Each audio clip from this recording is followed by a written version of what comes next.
ऊपर वाला जो है। हाँ ये हो गए। हाँ ठीक है। अच्छा अच्छा इसको बंद करूँ अब, इसको बंद हाँ कर दूँ। हाँ, इसको बंद कर दो, इसको ऐसे रिकॉर्ड कर। Okay, now it's there. Okay. So good morning, everybody. This is Nusrat. I'm from Seattle. I'm sister of Nasreen Akhtar. Today I'm be hosting your program, and we are going to go to chapter 7, which is the dragon, the great dragon, the Satan's, the king of this age. So Pastor Louise will be sharing the lectures today with us. Thank you everybody. तो अभी मैं इसको उर्दू में करूंगी। खुदावन में आप सबकी सलामती हो। अभी हम अपने प्रोग्राम स्कूलिंग प्रोग्राम इवेंजलिज्म में हम लेक्चर 7 शेयर करेंगे। वो पास्टर लवी शेयर करेंगे और हमारा लेक्चर 7 टॉपिक है Satan, the big giant, the beast, the इस दुनिया का बादशाह, इस जहान का बादशाह जिसको कहा गया है, हम उसके बारे में आज सीखेंगे। तो let's welcome Pastor Louise to come and share the lectures with us. Thank you. Amen. Amen. Amen. Ready? Amen. Okay. Well, thank you for having me. It's an honor to be here. We're going to see lecture 7, which is a very important topic, not because Satan is important, because he's not important, but it's an important topic that we need to be able to understand in order that we may be able to realize who's the one behind sin. Let us pray. So we put this time in God's hand. Heavenly Father, thank you for this time. Thank you for allowing us your gospel, that you, Jesus, that you are the Christ, that you are the Messiah of God, that you came to this earth to defeat Satan, to resolve sin, so that we are before your presence. Please allow us grace, revelation, mercy in your gospel.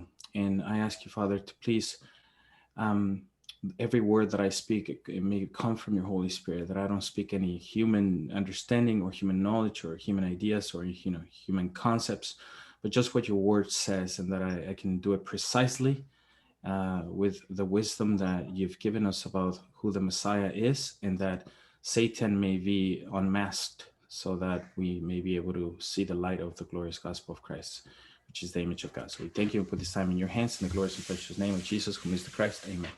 Okay, so in lecture 7, Satan, and point number 1 says the great dragon, ancient serpent. We know that Satan has many names, and this is a very tough topic to speak about when we're not really understanding the gospel of the Bible, because Satan is very subtle. He's gotten into the church nowadays. He's gotten into the faith. And this is not something that just has happened nowadays. It has happened for the past 2,000 years. We see that in the early church, Apostle Paul and the apostles were writing letters to the church, and they were warning people that they were deviating themselves from the true gospel. So this is 2,000 years ago that this happened. And we understand that Satan is not the one that... he cannot force us to sin.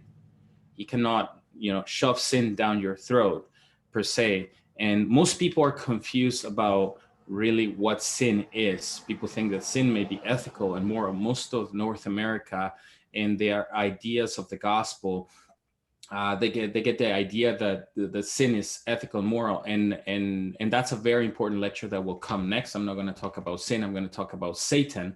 But the previous lecture that Pastor Mike spoke about is very important, because in the previous lecture it speaks about the state of mankind, and the state of mankind is in this situation because what has happened to humanity that has gotten separated from God, and this separation from God is created because of sin. But behind sin is Satan.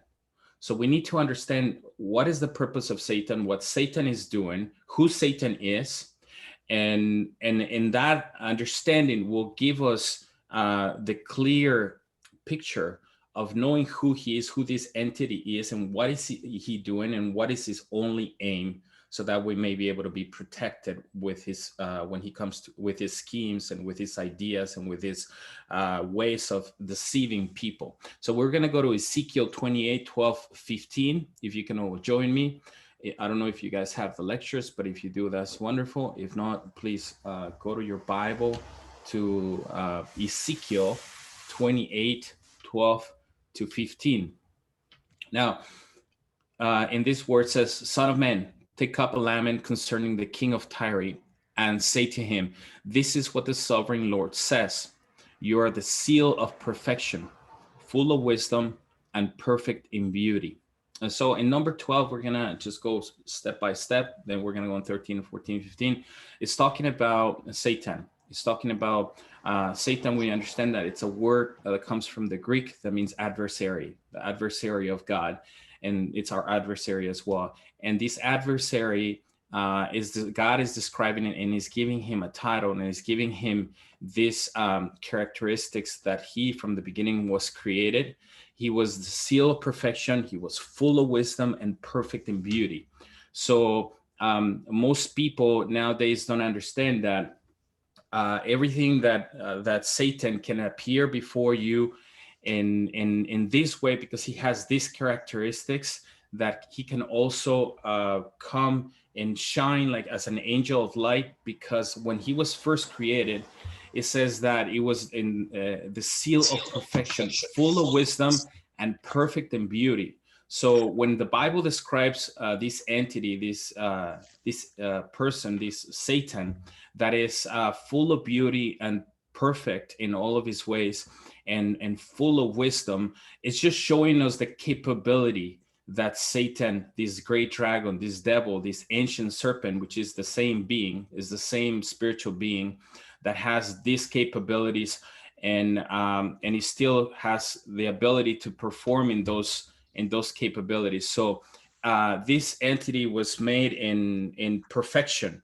When you continue reading, it says, you were in Eden, the garden of God. Every precious stone adorned you: carnelia, chrysolite, and emerald, topaz, onyx, and jasper, lapis lazuli, turquoise, and beryl. Your setting and mountain were made of gold. On the day you were created, they were prepared. So the way that this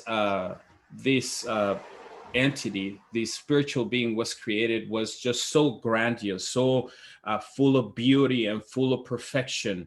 He was anointed. In the number 14 says, you were anointed as a guardian cherub, for so I ordained you. You are on the holy mountain of God. You walked among the fiery stones. When you look at these verses and you try to picture the grandness and the beauty and the splendor and the power and the everything that Satan possessed when he was first created, it was just so amazing. It was just an amazing being that God created.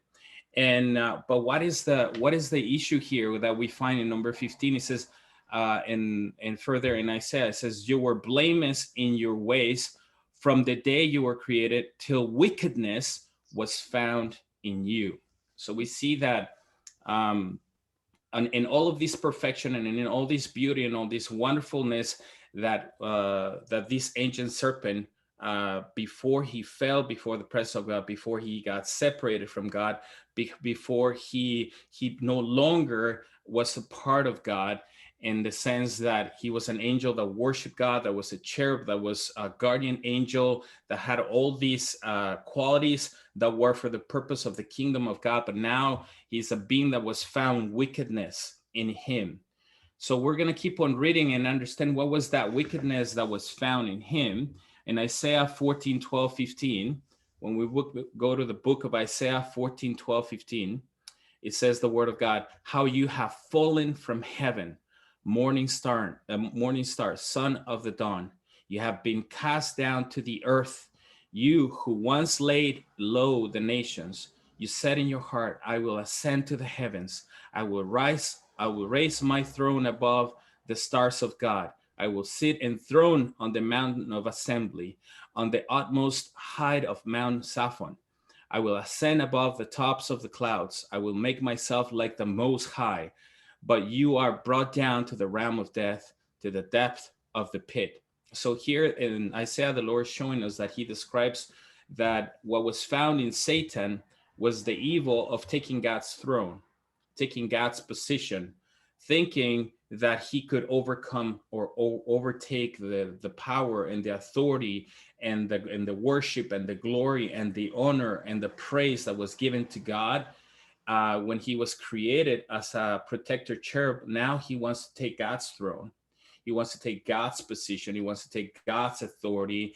And he started conspiring with the angels in the same way that he keeps on doing it with lies, because he's a liar and he's the father of all lies.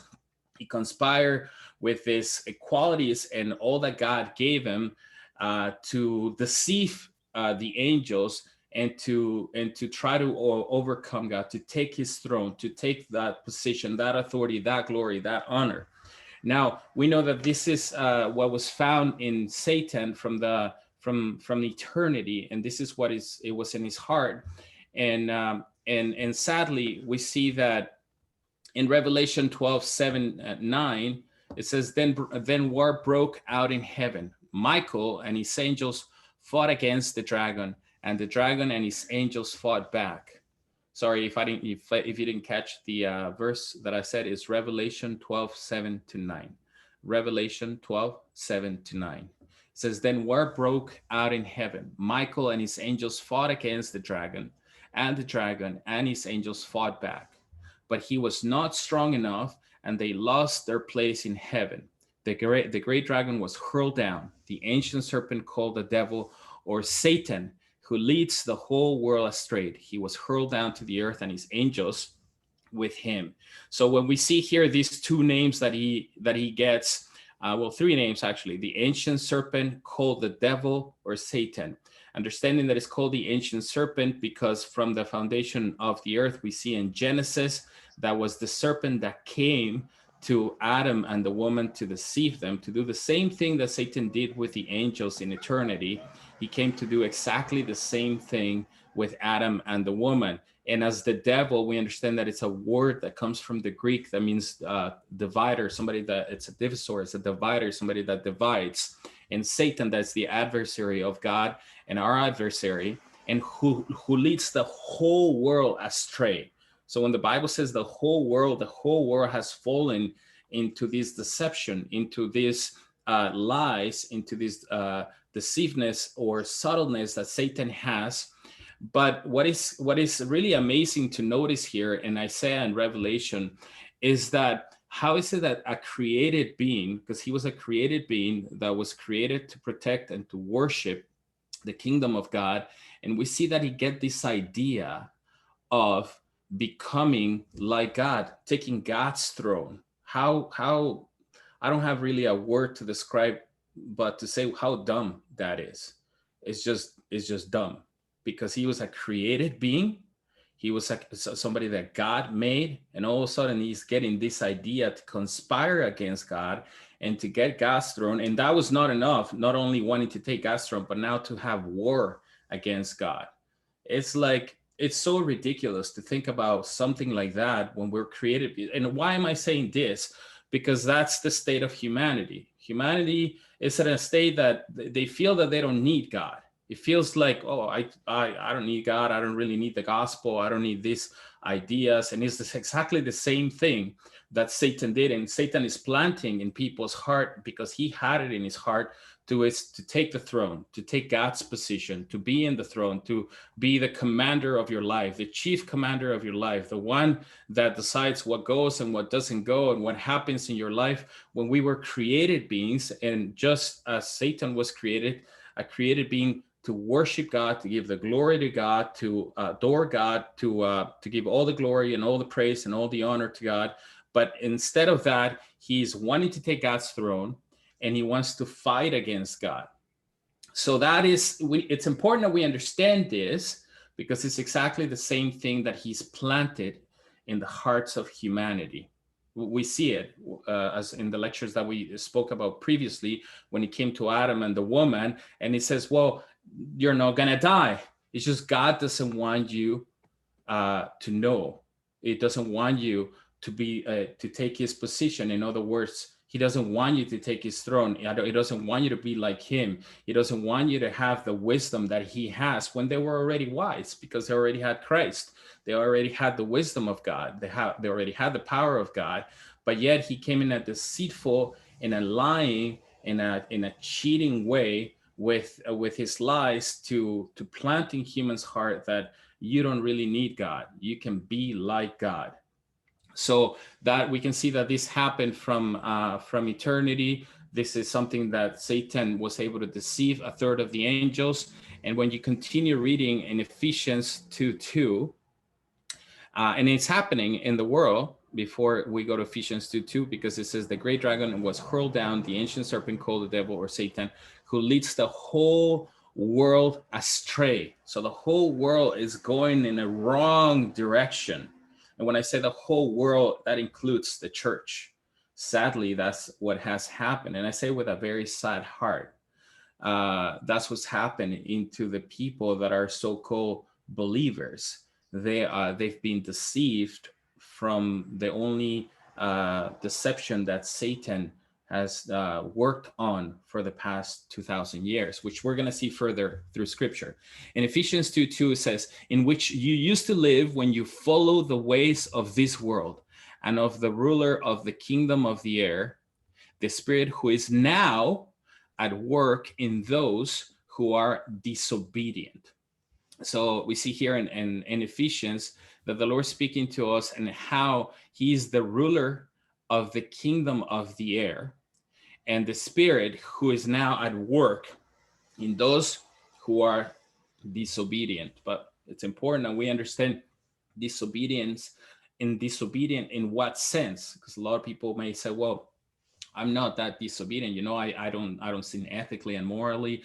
I don't steal. I don't kill. I don't lie. I don't do these things that are bad. So I'm not disobedient. But it goes way beyond that. It goes to something much more important than just doing things that are ethically and morally wrong. That's where Satan is attacking people. That's where Satan is deceiving the whole world. That's where Satan is going and blinding people, because he knows that if he steals, if he's able to steal that same thing that Satan stole from the angels, and that same thing that Satan stole from Adam and the woman, and that same thing that Satan stole from the book of Acts that we see after the book of Acts, what happened to the early church, he's able to kill you. And if he's able to kill you, he will destroy you eternally. So point number 2, now we understand a little bit about Satan. I mean, there's just not enough time in an hour to talk about really this entity, on how powerful, how strong, how wise, and how all of these things and all these qualities that he has. And in a temporary way, is still allowed to perform with those qualities. And that's important that we know, because most people think, well, Satan is just a guy with 2 horns or something like that, you know, like something that just looks ugly and it's very not appealing. But he can dress himself. He can appear as an angel of light. He can give you prosperity. He can give you things that you may desire and want, and things that you wish for, and things like that. So it's important that we understand and unmask that the enemy still has this authority and this power, which obviously God has allowed for him to have it, right? And this is important that we remember, because if God is allowing it to happen, he's the God of this age. He is the prince of the powers of the air. He is this entity that God is allowing to perform in this realm right now, because why is God allowing it? Because God is not forcing us to love him and to worship him. And like, God is saying, okay, which one do you want to love? Which one do you want to worship? Who do you want to believe in? Who do you want to obey? So in a way, God is allowing it so that we may be able to make a decision on who do we want to love, and who do we want to worship, and who do we want to obey. And we're going to continue seeing in point number 2, the evil one. Point number 2 talks about the evil one. In John 8:44, it's a verse that most of us have heard and most of us know. John 8:44 says, this is the Lord speaking. It says, you belong to your father, the devil, and you want to carry out your father's desires. He was a murderer from the beginning, not holding to the truth, for there is not truth in him. When he lies, he speaks his native language, for he is a liar and the father of all lies. So we see that the main point that the Lord's speaking to us here about this evil one, the way that he works in people is lying, is constantly lying, but people don't understand, what is he lying about? Is he lying so that I may get divorced? Is he lying so that I may not get that job? Is he lying so that I may not be prosperous? What is he lying about? And for instance, I live in a city here. I hope this is not offensive, because I love where I live. I love the people where God has put me, and that's why I'm here to proclaim the gospel. But I live in an area where there's a lot of old people. There is a lot of people that are older. And it's just very sad. It just saddens my heart, because I just see people walking, waiting for the next hour to have a glass of wine, to play cards, to wait to die. They're just waiting to die. And they're on this rod, they're in this lifestyle of not understanding what are they here for. Like, well, what is the purpose? Why am I experiencing this life? Because Satan has created this pattern where you're just supposed to work, make money, retire, and wait to die, and just be happy, live a happy life. And that's the purpose of your life. And it's just so sad, because all these people that could be working and serving and living for God and sharing the gospel and proclaiming the gospel. And Satan has created, especially in North America, all of these lies where people they just live for themselves. People just live to please themselves, to live a happy life for themselves.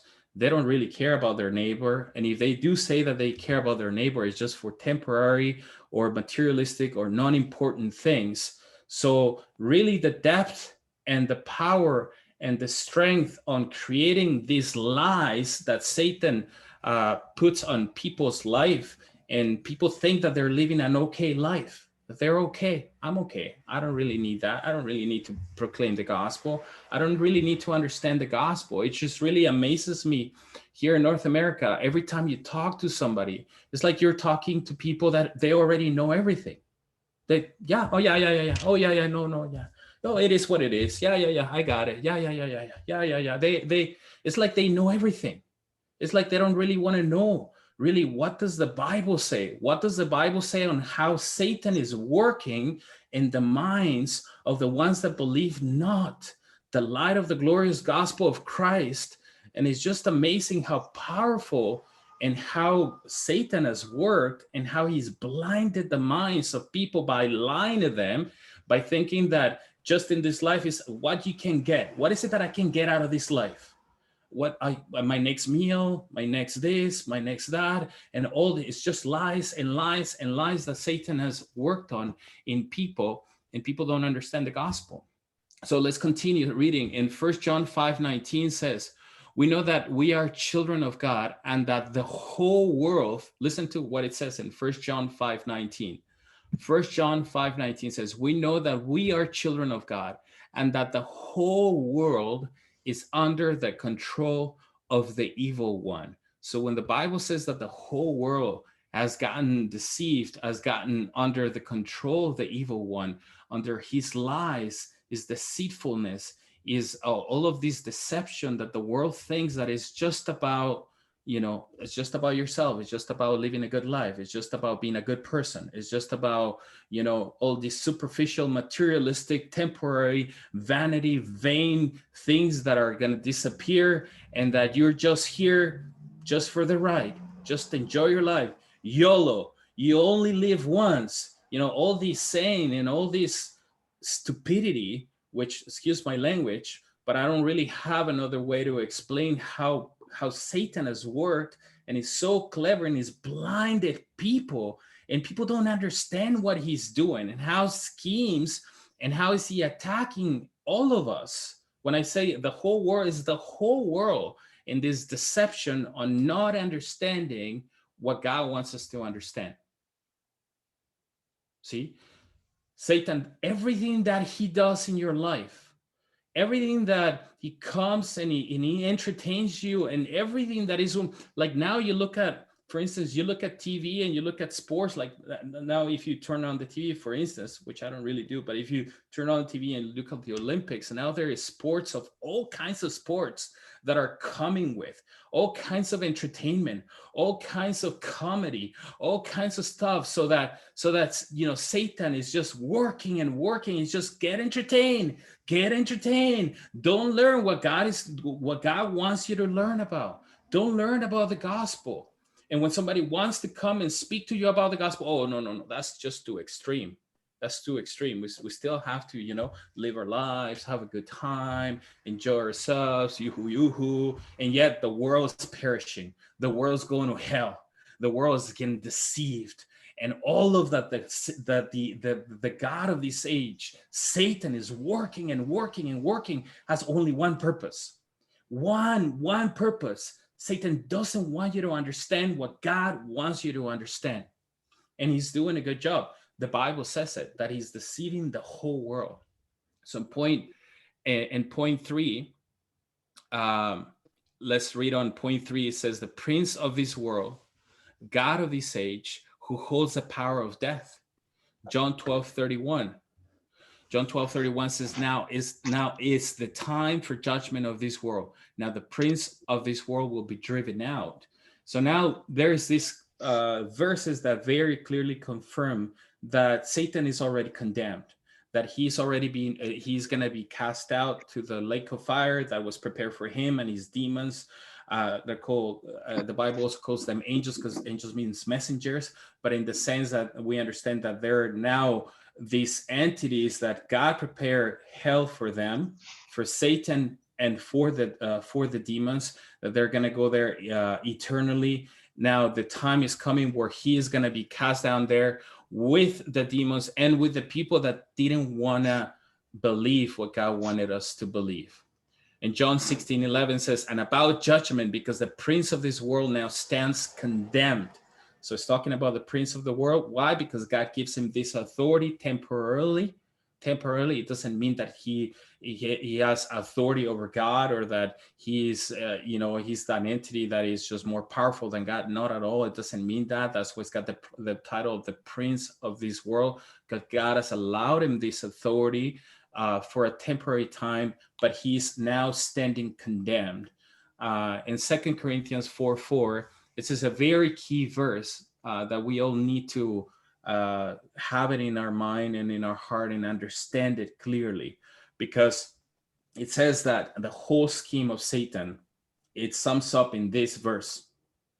All of that Satan does, all of that Satan has worked for the past 6,000 years and from eternity, has this only purpose. So please mark it down, listen to it, understand it, because Satan doesn't want you to understand it. And this is the message that we're here to be able to understand, because remember, Satan cannot force you sin. He cannot force you to sin. He cannot force you to do that. I'm not talking about the ethical and moral sin.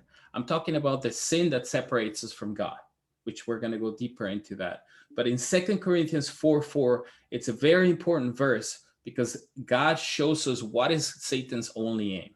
It says, the God with lowercase g, the God of this age, has blinded the minds of unbelievers so that they cannot see the light of the gospel that displays the glory of Christ, who is the image of God. So what is it that Satan doesn't want us to see? The light of the gospel. Who's the light of the gospel? The light, John 1 says that the light is Jesus, that he's the light of the world. The light of the gospel, there are the good news. What good news? That display what? The glory of Christ, who is the image of God.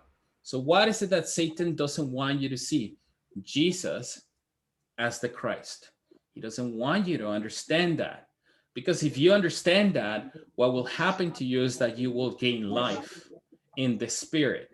You will become truly a children of God, as Pastor Mike was sharing in the previous lectures in 1 John 5:1, John 20:31. He says, how is it that it's the condition according to God, the only way that we can be born of God is to believe that Jesus is the Christ, because that's what the Bible says in 1 John 5:1 and John 20:31. So what is it that Satan doesn't want you to understand? He doesn't want you to understand who Christ is. That Christ is the light of the glorious gospel of God, which is the image of God. So the light of the glorious gospel of Christ. He doesn't want you to understand that. Why? Why does everything that Satan does and everything that he entertains you is with only one aim? Because when we understand this, when we believe it, we are born of God. We become alive in God. We understand. We understand that we are children of God, and then the enemy cannot do anything anymore.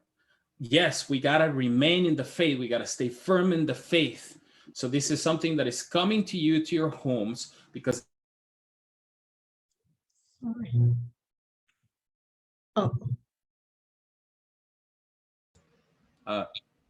everything okay? I think everything okay. Accidentally, I unmuted. You muted me? Okay. So Satan doesn't want us to understand this, because that if we understand it, we become children of God. So 2 Corinthians 4:4, please remember, please write it down, please understand it, because that's Satan's only aim. And that is the sin of the world. John 6:9 says, this is the sin which the Holy Spirit will convict us. So it says, it will convict you of sin because you do not believe in me. That's the sin of the world. What happens with people that are separated from God? Obviously, they're going to practice the stuff from the flesh, the things of this world, ethical and moral things that are wrong. That's what people that are separated from God are going to do naturally, because that's their natural instinct, to feed the flesh, to live according to the flesh. So the Bible says when we're born of God, we don't practice the thing of the flesh anymore, but we look for the things of the Spirit. But how can people look for the things of the Spirit if they don't understand how to be born in the Spirit? People need to be first born in the Spirit to be able to understand what are the things of the Spirit. You see, most Christians nowadays, they don't really read the Bible nor understand it, nor understand why is it written for, what was the purpose of the Bible, why do I need to believe that Jesus is the Christ? Most people don't understand it, don't see it, because they're blinded from the light of the glorious gospel of Christ, which is the image of God. So let's continue reading in Matthew 4:8-9 says, Matthew 4:8-9 says, again, the devil took him to a very high mountain and showed him all the kingdoms of the world and their splendor. And this I will give you, he said, if you will bow down and worship me. So here's Satan offering the kingdoms of the earth. I spoke a little bit about this in a previous lecture that I was invited to share on, which is the beginning of every problem. And we see how here Satan dares to offer God. And how do we know that he's offering it to God? Because he says, you're not to tempt the Lord thy God. So because he was tempting God. When Satan came before Jesus, he was tempting God.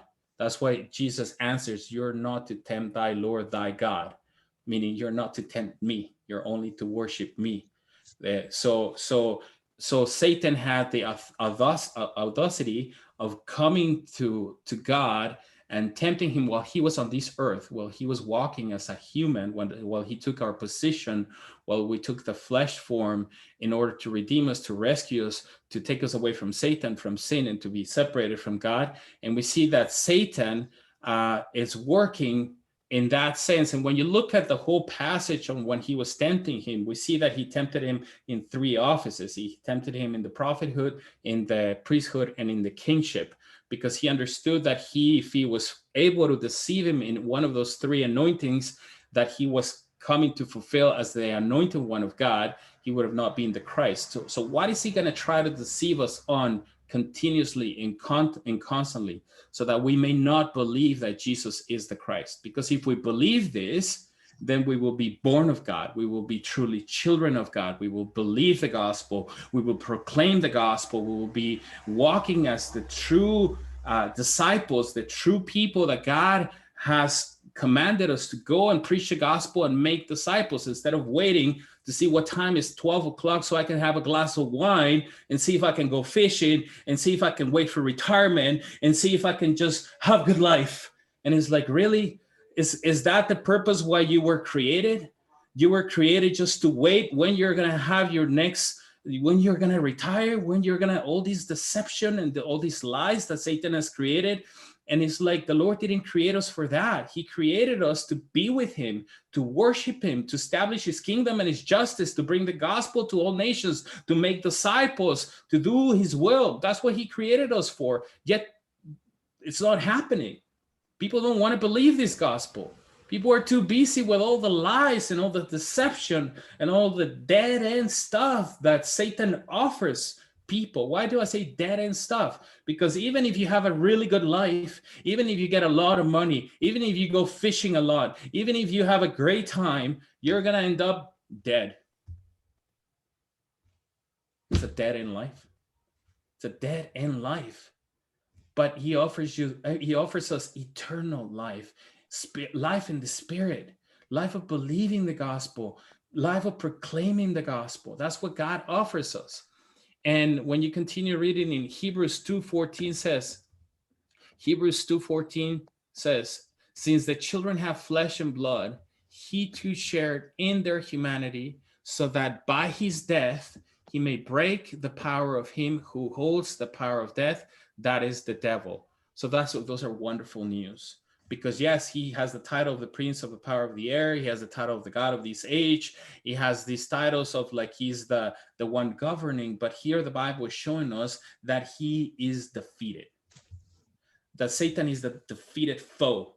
He is defeated. He is kaput. He has no power, no authority, no nothing over us if we believe who Jesus is as the Christ. If we believe what he did, as Hebrews 2:14 says, since the children have flesh and blood, he too shares. So he is talking about Jesus. He too share in their humanity, so that by his death, we know by his death and his resurrection, he might break the power of him who holds the power of death. That is the devil. So we know that by him dying, he resurrected, he took the keys out of hell. We understand that it talks about in Revelation 1:18, it says that when he resurrected, he took the keys of hell, and he crushed the head of the serpent. He defeated Satan. So he has no power over the people that have believed that Jesus is the Christ. So if he's operating in the world right now the way he's, and God is allowing it to happen, why? Why is God allowing that to happen? Because God doesn't want us to perish. He wants us to understand and see that all of this pain and all of this suffering is not worth our while just to wait until that I may get retired and I may just have a good life. It's just not worth it. What is worth it is to have life and life abundantly, life in the spirit, life the way that the early church lived every day through the temple courts and from house to house. Then he stopped sharing, preaching, and teaching that Jesus is the Christ, because that was the life. That was the life in the spirit. They loved their life. They had the life that God created us to be in, which is the life in the spirit, having the spirit, sharing the life, sharing the spirit of God. We know that that's the work that God does. He shares his spirit when we proclaim the good news and people believe who Jesus is as the Christ, and people are born of God. But Satan is only working in that only deception. That's the only aim. And we're going to see the devil's scheme in John 10:10. John 10:10 says, this is a very important verse, just as important as 2 Corinthians 4:4. Please write it down, mark it down, memorize it, understand, because this is the enemy's scheme. When you look at nations, when they're going to go into war, they have a whole team of people to understand how does the enemy will attack them.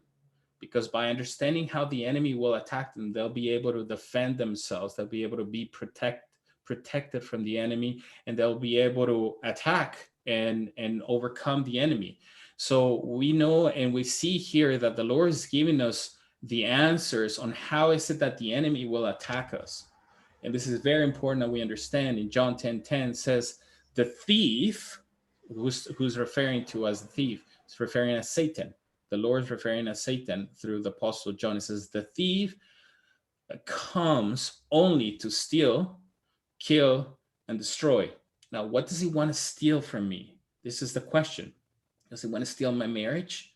Does he want to steal my children? Does he want to steal my money? Does he want to steal my job? Does he want to steal my car? Does he want to steal those things? No, he doesn't care about those things. He doesn't care about any of that stuff. What does he want to steal from me? 2 Corinthians 4:4. The God of this age has blinded the minds of the ones that believe not, so that the light of the glorious gospel of Christ does not shine upon them, which is the image of God. So what does he want to steal from me? The gospel. He wants to steal from me the gospel, the understanding of the gospel. Why? Because if he steals the gospel from me, what will happen to me? He will kill me. That's the next part where it says, only to steal, kill. Well, so how would he kill me? If he steals the gospel from me, I will not have the Spirit of God. I will be separated from God because I don't believe the gospel. Because faith comes by hearing by the word of God. And to be alive in God is to have the Spirit of God by believing that Jesus is the Christ. So I'm alive in God when I have the Spirit of God. But I need to believe what? So I believed yesterday. Today I don't believe, but yesterday I did believe it. I don't need to believe today. No, it's every day. I need to believe every day. Every single day, every second of the day, every minute of the day, absolutely all of my life, I need to believe this. Why? Because it's the covenant, is what God gave us to be alive in God, to be alive in the Spirit. So what does Satan wants to steal from me? He wants to steal the covenant. Because if he steals the covenant as he did with Adam and the woman, he knows that I will be killed spiritually. And if I'm killed spiritually, what will happen with me? I will be destroyed eternally. So why does Satan wants to steal, kill, and destroy? Because he knows that if he steals the gospel from me, he will kill me spiritually. And if he kills me spiritually, he will destroy me eternally.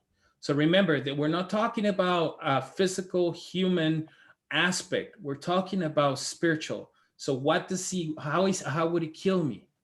The Spirit of God cannot die. The Spirit of God is eternal. So the Spirit of God dwells in me. When I believe that Jesus is the Christ. So if the Spirit of God is not in me, I am dead spiritually. Doesn't mean that the Spirit of God dies.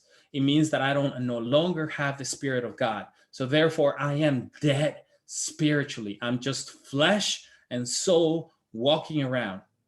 I'm just dust.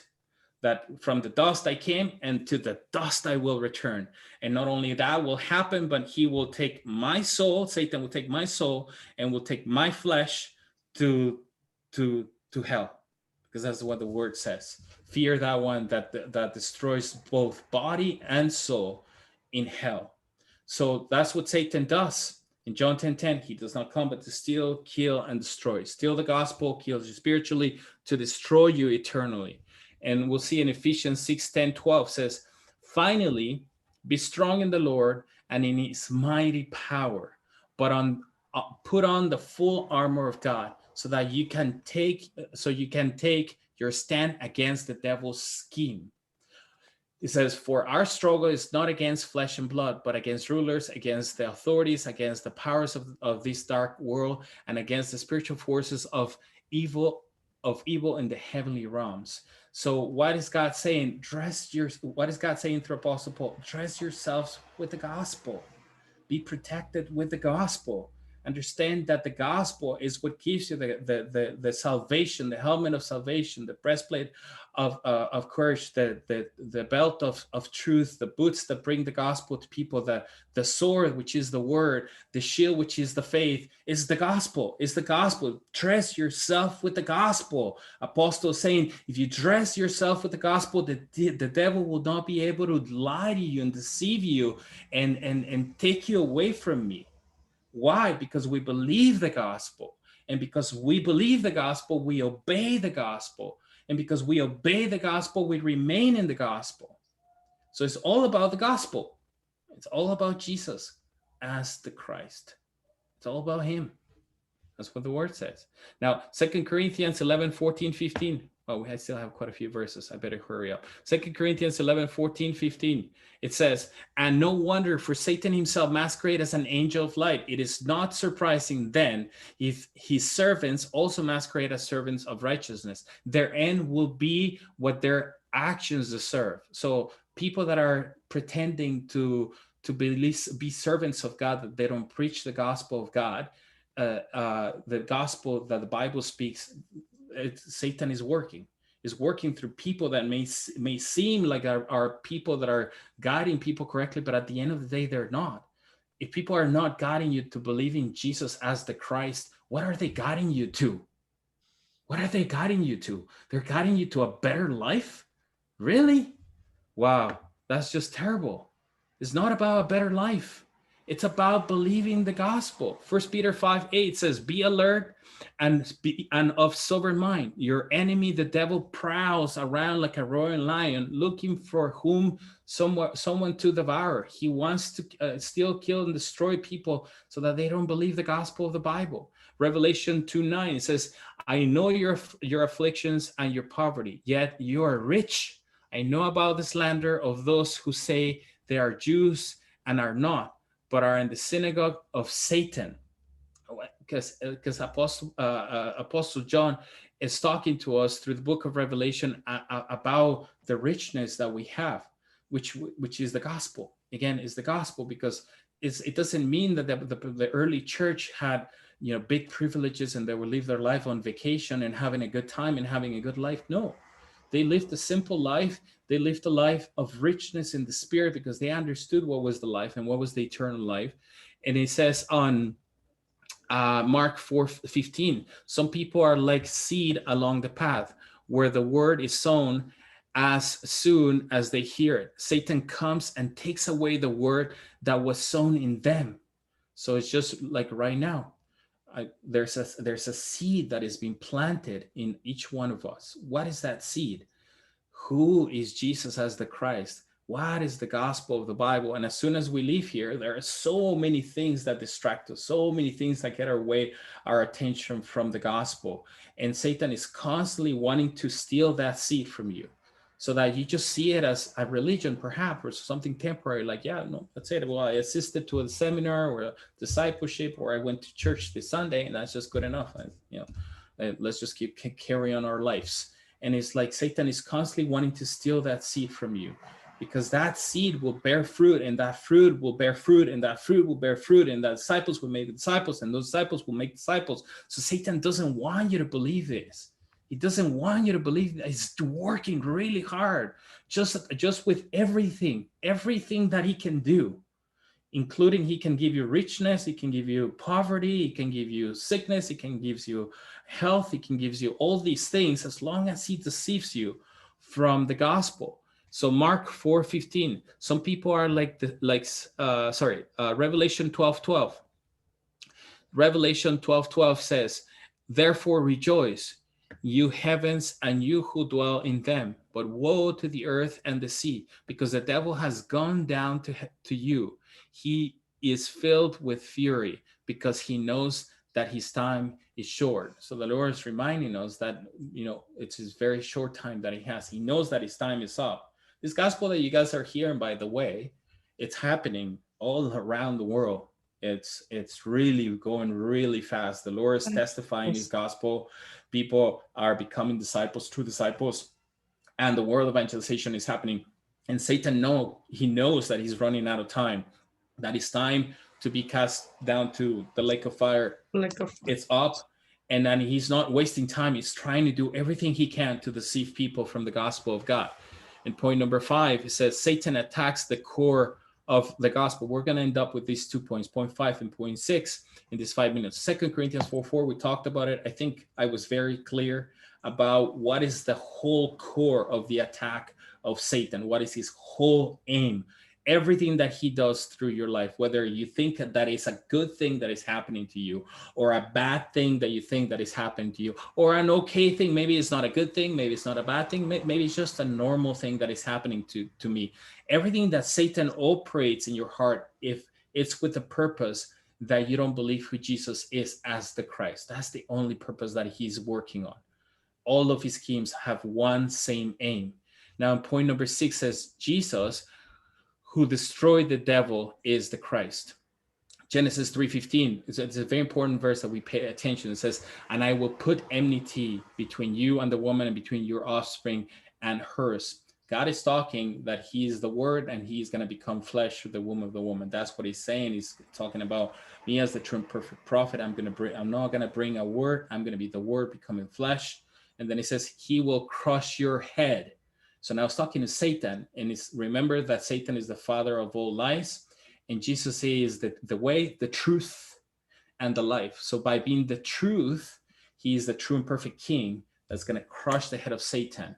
By being the true and perfect king, defeating Satan, and you will strike him on his heels, talking about the priesthood of God, that he was going to die on that cross of Calvary, shed all of his blood so that he may be able to redeem us one time, perfect and forever. No more sacrifices. But the point here, and very important point, especially in the topic that we're talking about, in the lecture that we're talking about, which is unmasking Satan, is that he said, the Lord said in Genesis 3:15 that he was going to crush his head. And that already happened in the cross of Calvary. I'm talking about in this realm, because God defeated Satan from eternity. I'm talking about in this realm where we fell out of his presence, where we became these fallen human beings that are no longer with God. God needed to come as a man to crush his head. And him being the one that crushed the head as the true and perfect king defeated Satan. So Satan is defeated. Okay, and that is what the gospel talks about, that this is the gospel spoken from God, from God's mouth in Genesis 3:15. And then it says in 1 John 3:8, the one who does what is sinful is of the devil, but the devil has been sinning from the beginning. The reason the Son of God appeared was to destroy the works of the devil. Once again, what Genesis 3:15 says, that from the beginning God announced that he was going to come to defeat him, resolve sin, so that we could be with God. And in Hebrews 2:14, since the children have flesh and blood, he too shared in their humanity, so that by his death he may break the powers of him who hold the power of death, that is the devil. So who are the ones that are victorious? Who are the ones that can overcome Satan? Not by our strength, not by our power. We cannot do that. It has to be God in us, by the power of God, by what he did on the cross and the resurrection, and him giving us the Spirit when we believe what? That Jesus is the Christ. We're born of God. We have this faith. We need to continue in this faith, and we know that Satan is defeated. So now I live a victorious life. I don't no longer listen to the lies of the liar and the father of all lies. I believe that Jesus is the Christ. Therefore, my life will be transformed, but not for the purpose of my life being transformed, but for the purpose of the glory and the kingdom of God, to proclaim the gospel of the Bible, to make disciples, and to prepare the way for his return. Thank you for having me. I'm gonna close with a prayer, and that was the lecture, Satan. Heavenly Father, thank you for this time that you have allowed us to share more deeply about this entity, Satan, which you have allowed in this realm, Father, because you're giving us an opportunity to believe your gospel. You're giving us this opportunity to believe who you are, that you, Jesus, that you are the Messiah, that you are the one that defeated Satan. You're the one that resolves sin. You're the one that has opened a new and living way so that we can be before your presence. And understanding what Satan's only aim and only attack is, that he wants to steal that same gospel that your Bible speaks, Lord, that you, Jesus, that you are the Christ. Please, Lord, allow us grace, allow us mercy, allow us revelation to understand that it's not that you're late in your return, but that you're long suffering, because you don't want us to perish, but you want us to repent and believe who you are in Jesus, that you, Jesus, that you are the Messiah of God. So we thank you and we praise you, and all the glory and honor to you. In the name of Jesus, whom is the Christ, we pray. Amen. Thank you. Amen. Maranatha. Maranatha. Thank you, Brother Luis. That was a wonderful. You explained very well. And so it was a wonderful that we need to know who Satan is, and what is the work of the Satans, what he's trying to do in our life. But then, you know, since he is the king of liars, so cheaters and deceivers. So I appreciate that today, and I have many of my friends from Pakistan joined us. They wanted to know in the Urdu. So I appreciate everybody who connected to us today onto this platform. You are welcome to leave, and if you like to stay with us, one of our pastor will explain in Urdu, and if you want to stay with us, I'll be happy to translate in English for you, and hope to see you tomorrow too, guys. God bless you all. I just make a quick announcement before all the English speaking only people leave. Tomorrow we're going to have Pastor Satina from Leon, Mexico, with an interpreter. He's going to be doing a lecture on sin tomorrow. So just so everybody knows. Okay, good to know, brother. Thank you. God bless you all. Thank you. Yes. Okay. So now I will welcome अभी मैं अपने भाई इरफान भाई को दावत दूंगी कि वो आए और इस लेक्चर्स की हमें समरी बताएं. Or if my brothers who speaks English, if they want to stay, they are welcome to stay, and I'll be happy to translate in English if you want to. Okay, भाई आप आए और हमें इसकी summary बयान कीजिएगा कि शैतान क्या है और उसका क्या काम है और वो कॉन्स्टेंटली क्या कर रहा है हमारी जिंदगी में. तो भाई इरफान, आपको मैं दावत देती हूँ, प्लीज आए और शेयर करें अपने थॉट्स इस लेक्चर पे. बरकत जिंदा और जलाली नाम में आप सबकी सलामती हो. आपकी भी सलामती हो.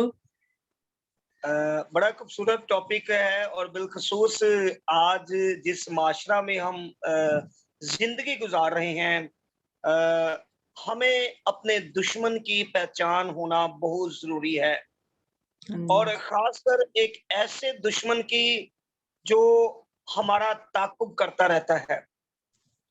खुदा के कलाम में लिखा हुआ है कि वो शेर की तरह धाड़ता फिरता है चीर फाड़ खाने को. तो ऐसा हमारा दुश्मन जिसकी शख्सियत एक खुदा के कलाम की वर्ड्स आप लोगों के साथ मैं शेयर करना चाहूंगा, और फिर हम जान सकेंगे उसके बारे में. यूहन्ना 10 बाब और उसकी 10 आयत. चोर नहीं आता मगर चुराने और मार डालने और हलाक करने को. वो चोर है, वो चुराने आता है, वो मार डालने आता है, हलाक करने आता है. और उसने आदम और हवा के तवस्सुत से जमीन पर गुनाह की इब्तिदा की, लेकिन इससे पहले भी आसमां पर गुनाह हो चुका था, जैसा कि शायद मैंने पिछले दिनों में भी बताया.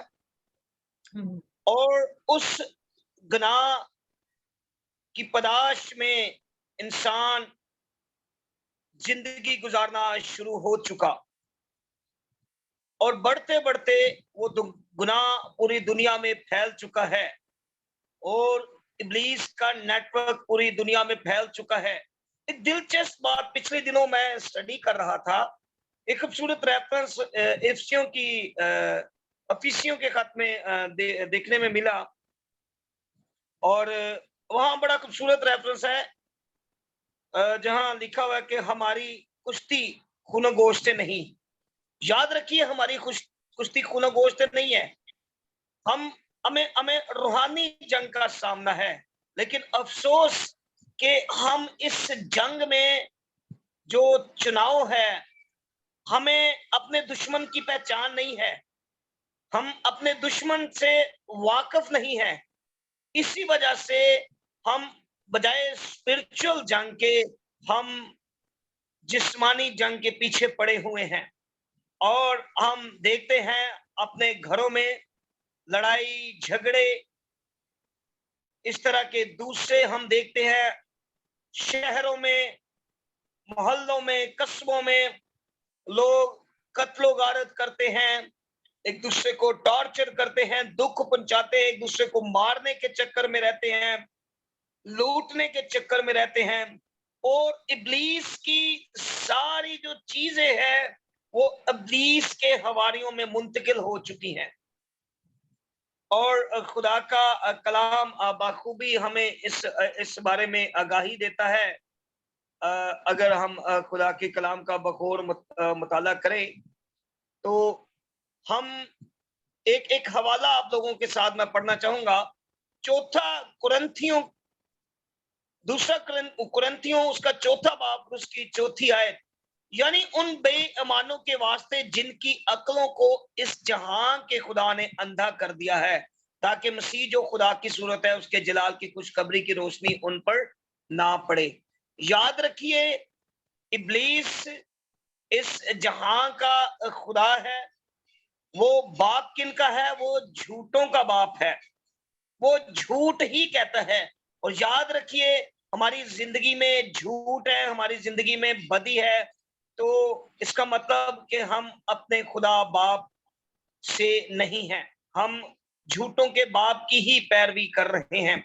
एक किताब में मैं पिछले दिनों एक बात का मुताला कर रहा था, और आपको मैं छोटी सी एक छोटी सी तरीका से मैं समझाना चाहूंगा। इब्लीस जो हमारा दुश्मन है, उसकी डेफिनेशन हम अच्छे तरीके से समझ सकेंगे। हम जानते हैं, खुदा के कलाम में यशाया की किताब में लिखा है कि खुदा खुदा खुदा कहता है कि मैंने इंसान को इसलिए खलक किया कि वो मेरी हमद करे। हमें खुदा की हमद करने के लिए पैदा किया गया था। हमारी जॉब, बिजनेस, ये हमारी एक्टिविटीज, ये दूसरी चीजें, ये बात की हैं। लेकिन खुदा के खादम बड़ी खूबसूरती से बयान कर रहे थे कि लोग जो है उनका अब क्राइटेरिया बन चुका, उनका तरीकाकार बन चुका है कि वो बिजनेस करें, जॉब करें, रिटायर हो, पेंशन हो, घर बार बनाए, अपने बीवी बच्चों के साथ टाइम स्पेंड करें, और फिनिश ऐशो इशरत से जिंदगी गुजारें, अय्याशियों में जिंदगी गुजारें। और लोगों ने मुख्तलिफ हर एक चीज का टाइम रखा हुआ है, और अगर उसमें वक्त देखें खुदा को देने का, तो बहुत ही शॉर्ट टाइम है, या बिल्कुल खुदा को देने का वक्त ही लोगों के पास नहीं है, क्योंकि वो इस वक्त इब्लीस की गिरफ्त में है, इब्लीस के शिकंजे में है। उनको इब्लीस की पहचान नहीं, क्योंकि इब्लीस के शिकंजे में है। और खुदा के कलाम में लिखा हुआ है कि जो गुनाह करता है वो गुनाह का गुलाम है। वो ना सिर्फ गुनाह करते हैं, ना सिर्फ गुनाह की गुलामी में है, बल्कि इब्लीस की भी गुलामी में है। आज मैं आपको बताता चलूं कि उन लोगों का खुदा खुदा बाप नहीं है, उन लोगों का खुदा जो है वो इब्लीस है। मैं आपको छोटी सी मिसाल देना चाहूंगा। आप देखिए कि लोग अपने सारे कामकाज छोड़कर इन टीवी चैनल्स, टीवी ड्रामों, केबल्स, मोबाइल और इस तरह की दूसरी जो फजूल चीजें हैं, जिनको वो ज्यादा वक्त खुदा से देते हैं, और खुदा से ज्यादा वक्त वो उनको देते हैं। एक किताब में मैं एक बात बड़ी खूबसूरत पढ़ रहा था, और उसका जो मुसन्निफ था वो बयान करता है, वो लिखता है कि जिस चीज को हम खुदा से ज्यादा वक्त देते हैं वो हमारा खुदा बन जाता है। जिस चीज को हम खुदा से ज्यादा वक्त देते हैं वो हमारा खुदा बन जाता है। और दुनिया में मेजॉरिटी ऑफ पीपल्स, ज्यादातर लोगों की तादाद, ऐसे लोगों की तादाद है जिन्होंने अपने मुख्तलिफ खुदा बना रखे हैं। और उनके खुदा, मैं आपको छोटी से एग्जांपल देना चाहूंगा। वो खुदा से ज्यादा वक्त अपने मोबाइल को देते हैं, खुदा से ज्यादा वक्त वो अपनी अय्याशियों को देते हैं, खुदा से ज्यादा वक्त वो केबल को देते हैं, खुदा से ज्यादा वक्त वो मोबाइल को देते हैं, खुदा से ज्यादा वक्त वो अपने दोस्तों को देते हैं। याद रखिए, वो इस जहां के खुदा इब्लीस ने उनकी आंखों पर पर्दा डाल रखा है। याद रखिए, वो इब्लीस जिसका काम ही चुराना है, जिसका काम ही हलाक करना है, जिसका काम ही हमें मारना है, और वो इस साजिश में हर वक्त रहता है कि किस तरह हम उसके बसलावे में आए, उसके शिकंजा में फंसे। लेकिन हम इस बात का शुक्र अदा करते हैं उस भारी फजल के लिए जो खुदा बाप के बेटे के वसीला से हुआ। और मैं फजल के बारे में एक वर्ड पढ़ रहा था, और उसके जब इंग्लिश में ट्रांसलेशन उस फजल की हुई, तो उसके बारे में बड़ा खूबसूरत वर्ड मिला, अनडिजर्व्ड फेवर। उस हमायत के मुस्तहिक नहीं थे हम, जो हमायत खुदा ने अपने बेटे के वसीला से की। और याद रखिए वाहिद इस दुनिया में बहुत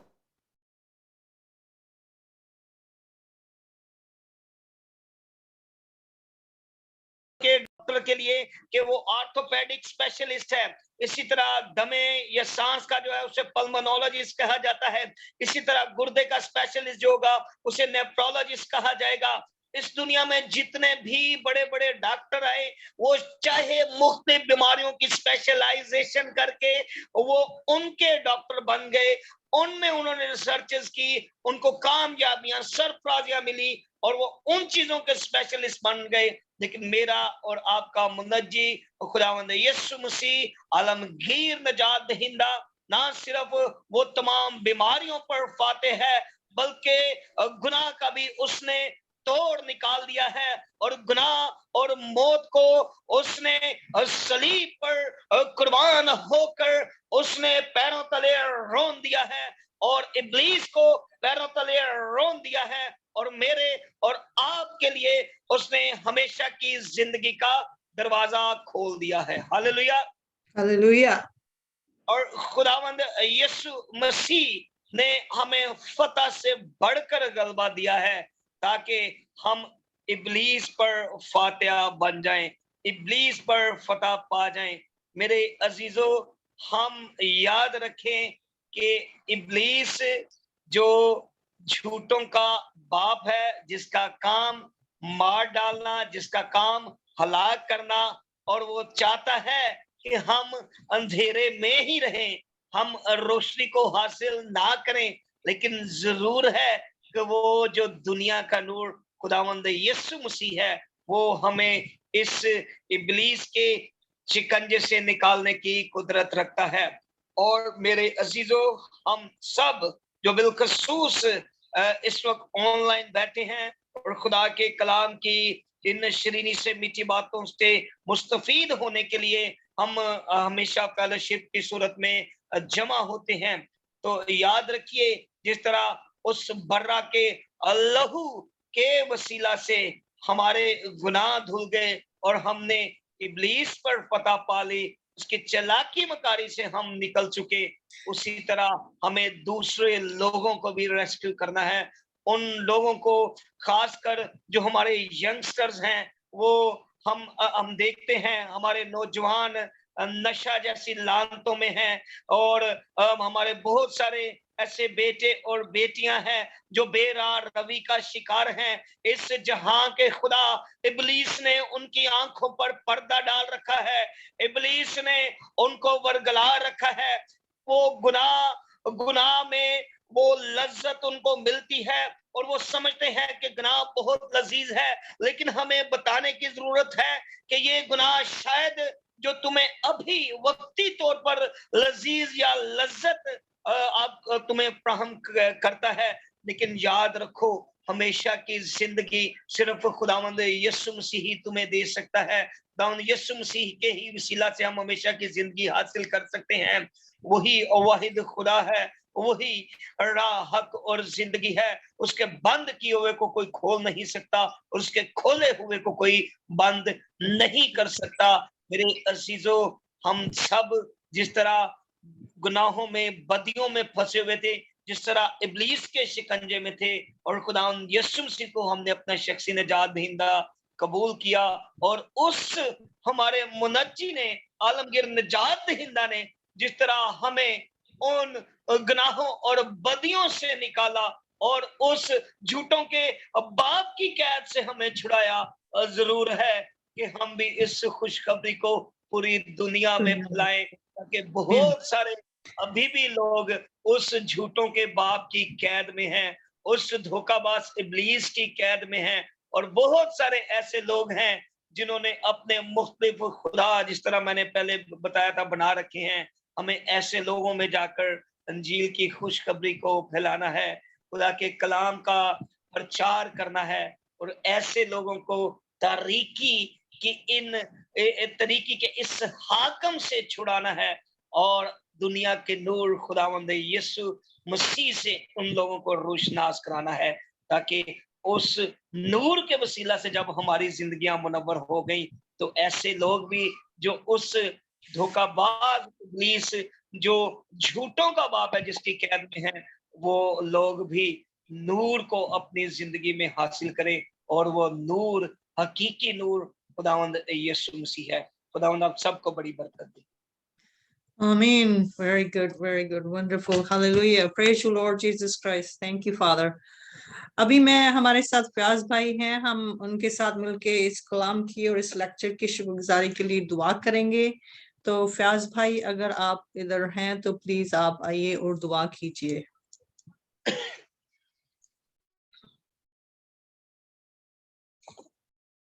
अपना माइक ऑन कर लीजिए। अपने दिल खुदावंद के आगे डेलें, खुदावंद के आगे झुकें और दुआ करें, शुक्रगुजारी की दुआ करें आज के कलाम के लिए, आज के खादमों के लिए। खुदावंद हमने तेरी आवाज को सुना, तेरी आवाज बड़ी मीठी, बड़ी पावरफुल है, बड़ी बाख्तियार है। और जिस तरह तेरे कलाम में हम सुनते हैं, तेरे खादमों से सुनते हैं, इब्लीस जो झूठों का बाप है, खुदा हम उसके फॉलोवर ना बने। हमारा खुदा, जिंदा खुदा जीसस क्राइस्ट जो नूर है, जो मोहब्बत है, जो सच्चा है, जो ट्रुथ है, खुदा आज का कलाम बहुत सारे लोगों के लिए बरकत का वसीला बने। तो हम देखते हैं खुदा तेरे खादम ने बड़े अच्छे तरीके से खुदा ये बयान किया कि कुछ ऐसा बीज जिसको शैतान चुरा लेता है, उठा लेता है।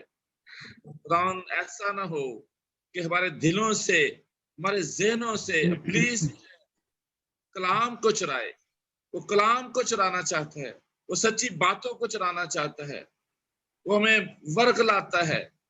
और खुदा हम तेरा शुक्र करते हैं आज के सारे कलाम के लिए, तेरी आवाज के लिए, तेरे बंदों के लिए। यीशु नासरी देखता हूं पाक कलाम में लिखा है, अंधा अंधे को राह दिखाएगा तो दोनों कुएं में गिरेंगे।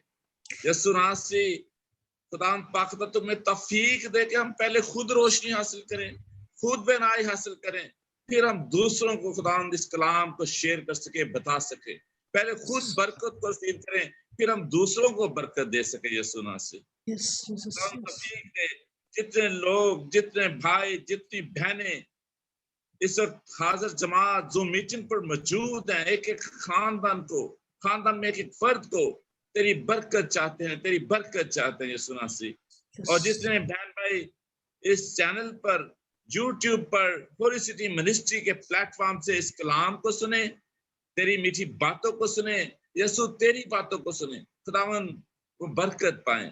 खुदावन हम अपने आप को पीछे करें, तुझे आगे रखें। तू हमारा खुदा है, हम घटे और तू बढ़े, तू हमारी जिंदगियों में फलदार हो और फल हमें नजर आए यीशु नासरी। और देखो खुदा, जब किसी में पाखरू आता है फिर रूह के फल भी नजर आते हैं यीशु नासरी। तुम्हें फलदार बना, प्रोमंद कर यीशु नासरी। जिस तरह तूने कौम इस्राइल को, अपने बंदा इफ्राहिम को बरूमंद किया यीशु नासरी, फलदार बनाया यीशु नासरी। अपने बंदा यूसुफ को बरकत दी यीशु नासरी। ऐसी बरकत मैं अपनी बहनों भाइयों के लिए मांगता हूँ, ताकि कोई मेरा बहन भाई जो है तंगी की हालत में ना रहे, गरीबी की हालत में ना रहे, बेऔलादी की हालत में ना रहे, बेरोजगारी की हालत में ना रहे यीशु नासरी। अब तुझसे बरकत चाहते हैं, अपने घर दनायत कर, अपने घर जो किराए के मकानों में रहते हैं उनके लिए घर जैसी बरकत को मांगते हैं।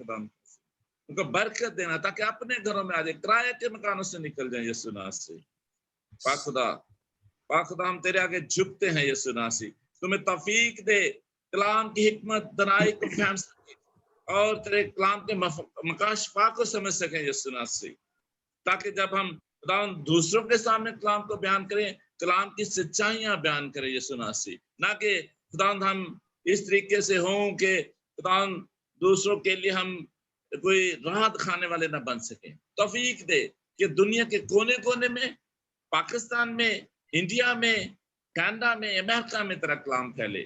और इस तरह खुदा कोविड-19 और वायरस, मुख्तलिफ किस्म के वायरस, डेल्टा वायरस के लिए खुदा हम तेरी पनाह मांगते हैं, तेरा हाथ मांगते हैं, तेरी मदद मांगते हैं।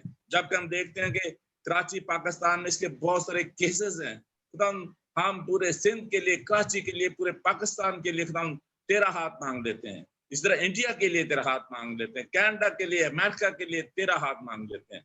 तुम्हारे लोगों को, अपने लोगों को, यीशु नासरी जो तेरे फॉलोवर्स हैं खुदावन अपनी पनाह में रख, वबा से बचाना यीशु नासरी खुदा। और जिन लोगों ने वैक्सीन करवा लिया है हम उनके लिए भी सेहत, तंदुरुस्ती और बरकत की दुआ करते हैं।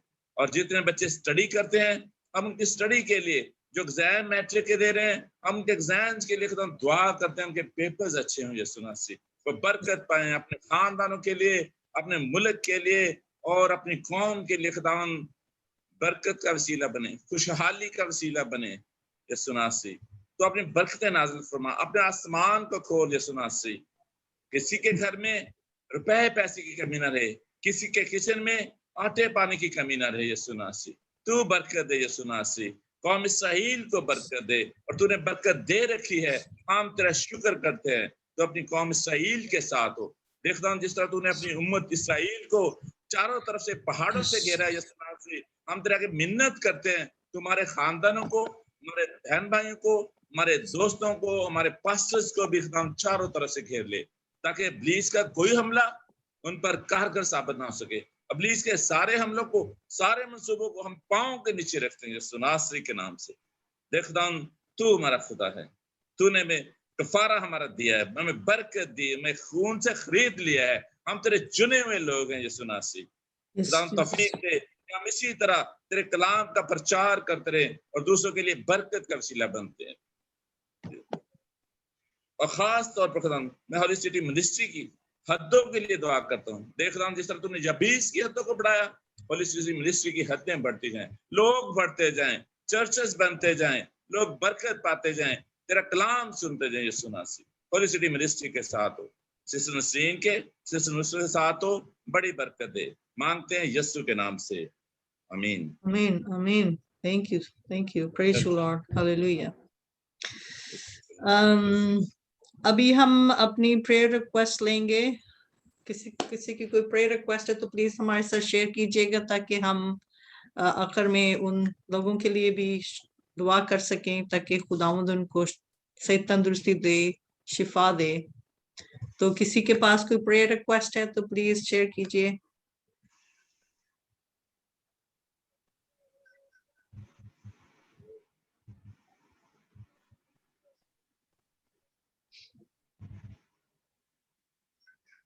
हमारी टीचर है, एक हमारी टीचर है, उसके भाई का एक्सीडेंट हो गया था सुबह मॉर्निंग टाइम में, जब वो पिक एंड ड्रॉप करते हैं अपने बच्चों को या बहन भाइयों को ड्यूटीज के लिए, स्कूल्स के लिए, उनके लिए दुआ करें। साथ ही ना उसके पहले भी हम दुआ करते रहे हैं। भाई रहमत मसीह को कोविड-19 हो गया था, तो अभी वो रात को ना ऐसे बुजुर्ग हैं, 63 एज है, गिर पड़े थे तो घर में, तो उनके लिए भी प्लीज दुआ करें।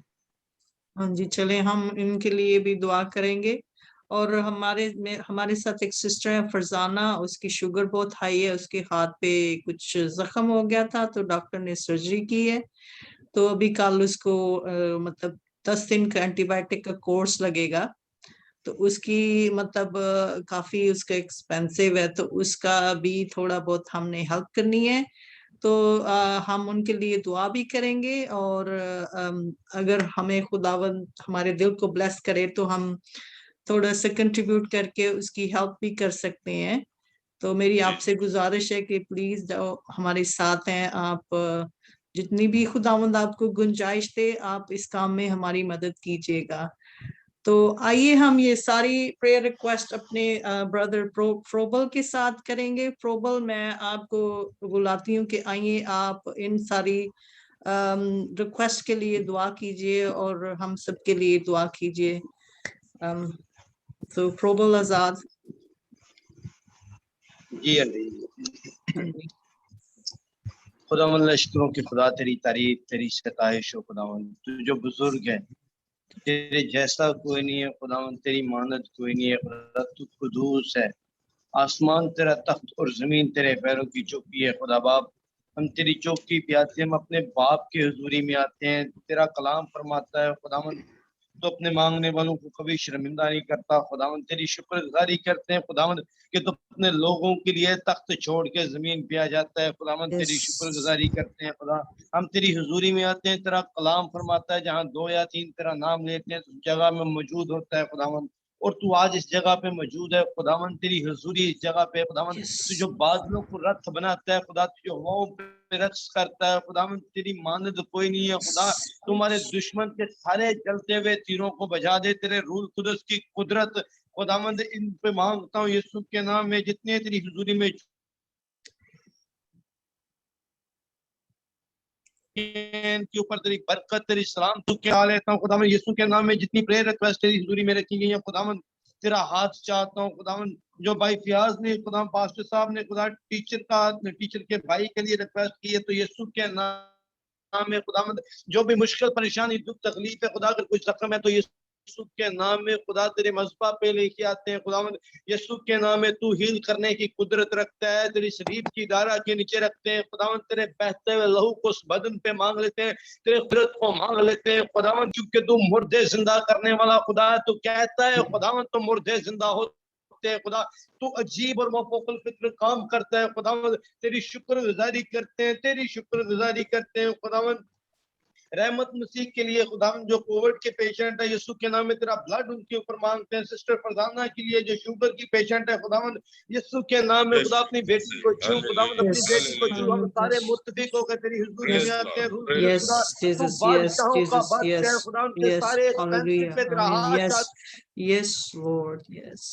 तेरा कलाम फरमाता है तू यहोवा यरी है, तू मुहैया करने वाला खुदा है। आसमानी खुदावन हमारी कुमक आसमान से आती है, हमारा जोर तू है, हमारा मौसम खिला तू है, हमें छड़ाने वाला तू है, बचाने वाला तू है खुदावन। मौत की तरीकियों से निकाल के ले आने वाला तू है खुदावन। जिस तरह तेरा बंदा दाऊद कहते हैं कि हाँ मेरा खुदावन तेरा कलाम मैंने अपने दिल में बसा लिया था कि तेरे खिलाफ बनाना खुदावन। तेरी शुक्रगुजारी करते तेरा बंदा कहते हैं मौत की वादी में मेरा गुजरों में किसी ब्लास्ट में न डूबा। तेरा बंदा कहता है मैं तेरी हुजूरी से भाग के कहां जाऊं खुदा। आसमानों पे चढ़ जाऊं तो वहां पे भी तू ही तू है, जमीन की तह में उतर जाऊं तो वहां पे भी तू है। रूह कुदस खुदा तू हर जगह मौजूद है खुदा। इन दरख्वास्तों के ऊपर तेरा हाथ चाहता हूं, तेरे कभी हाथ को मांगता हूं, तेरे ब्लड को मांग लेता हूं। रूह कुदस खुदा यीशु के नाम में तो अपने लोगों के साथ होता है खुदा, तो अपने लोगों को कभी भी तन्हा नहीं छोड़ता खुदा। चाहे कैद खानों में हो खुदा, चाहे आपकी भट्टियों में खुदा तू होता है, तो अपने लोगों की खातिर समुद्रों को चीर देता है खुदावन। तेरी शुक्रगुजारी करते हैं खुदावन। तू बादशाहों का बादशाह है, तू जो जुम्बश में आ जाए तो पानियों पे चलता है खुदा। तेरे कहने से हवा थम जाती है खुदा, तूफान थम जाते हैं खुदावन। तू आसमानों को बंद करने की कुदरत रखता है, तू आसमानों से आग भेजने की कुदरत रखता है। तेरे जैसा कोई नहीं है खुदावन। हम तेरे लोग हैं खुदा, हम तेरे लोग हैं खुदा, हम तेरे लोग हैं खुदावन। तूने हमें चुना है, तूने दयानतदार जानकर हमें बुलाया है खुदावन कि हम तेरी खिदमत के काम को करें। यीशु के नाम में जिंदगियों को तेरी हुजूरी में लेके आता हूं खुदा। पास्टर फियाज साहब को, पास्टर शीश साहब को खुदा तेरी हुजूरी में लेके आता हूं। नुसरत को खुदा, पास्टर इरफान साहब को, बहन नसीम को, बहन नरीन को तेरे हाथों में देता हूं यीशु के नाम में। सिस्टर मार्गेट को खुदा और जितने खुदा इस फैमिली में शामिल है, भाई रवि को खुदा तेरे हाथों में देता हूं। सिस्टर नसरीन को तेरे हाथों में देता हूं खुदा। तेरे कभी हाथ को चाहता हूं रूल कुदस खुदा। इन जिंदगियों के ऊपर तेरे रूल कुदस की आग लग जाए खुदा। इनकी जिंदगियों में तेरे मुकाबला खुलना शुरू हो जाए खुदा। इन जिंदगियों को खुदावन तेरा बेटा यीशु से ब्लेस करना शुरू कर दे खुदा। तेरा वादा है खुदा, दुनिया चाहे छोड़ जाए मैं कभी नहीं छोड़ूंगा खुदावन। तेरा साथ चाहिए, मैं तेरा साथ चाहिए। तेरे आसमान को खुलते हुए देखना चाहते हैं खुदावन। तेरी हुजूरी को मांग लेते हैं, तो अपने लोगों के साथ अजीब तरह से काम कर खुदा, क्योंकि तू अजीब खुदा है। तू अजीब मशीर खुदा है, कादरे मुतलक अब्दियत का बाप, गुलामती का शहजादा है। फतह तेरे नाम से चादर होती है खुदा। तू फतह से बढ़ के दवा देता है खुदा। तेरी शुक्रगुजारी करते हैं। ओ मंदला करा बुरसिंदा रे करा बुरसिंदा रे करा बंदा यार करा बुरसिंदा ला ला करा बुरसिना रे करा फाते सीना रे करा। खुदावन तेरी कुदरत को, तेरी अजीब कुदरत को मांगते हैं यीशु के नाम में। तो अपने लोगों को रूह कुदस से मामूर कर दे खुदा। अपने पाक रूह से भर दे खुदा, हिकमत से भर दे खुदा, दनाई से भर दे खुदा, दानिश से भर दे, फहम से भर दे खुदावन। तेरी शुक्रगुजारी करते हैं खुदावन। फजल बख्श दे कि अपनी जिंदगियों से जाति जूलियत को गिराने वाले बन जाए खुदावंद। यीशु के नाम में खुदा उन लोगों के लिए दुआ करते हैं जिनके लिए तूने